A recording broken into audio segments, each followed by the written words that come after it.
आपल्याला कल्पना आहे की या ठिकाणी फकीरासारखी त्यांची कादंबरी जी अजरामर झाली, जो फकीरातला नायक फकीरा आजही सामान्य माणसाच्या व्यथांना अभिव्यक्ती देतो आणि केवळ अभिव्यक्ती देत नाही तर लढण्याचं सामर्थ्य देखील देतो।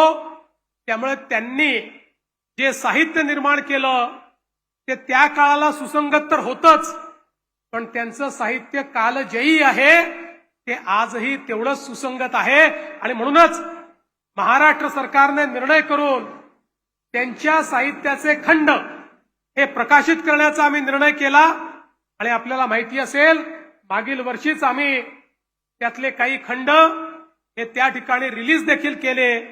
अण्णाभाऊंचं हे जे काही साहित्य आहे हे सामान्यातल्या सामान्य माणसापर्यंत पोचलं पाहिजे आणि त्यांनी जो दिलेला मंत्र आहे तो मंत्र सर्वसामान्यांच्या जीवनाचा मंत्र झाला पाहिजे, याकरता हे सगळे प्रयत्न आपण केले।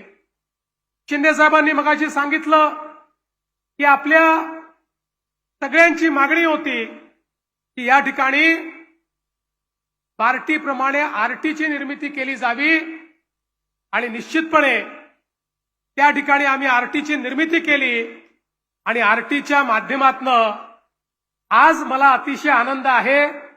यावेळी आमच्या एका छोट्या भगिनीचा आम्ही सत्कार केला जी IAS ची परीक्षा पास झाली आणि आपल्या समाजातनं ही मुलगी आज IAS मध्ये गेली।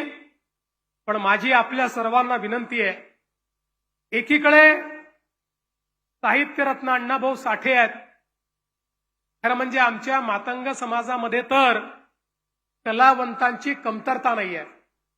कलावंतांची खाण कुठे शोधायची असेल तर आमच्या मातंग समाजामध्ये गेलं तर ती खाण आपल्याला त्या ठिकाणी पाहायला मिळते।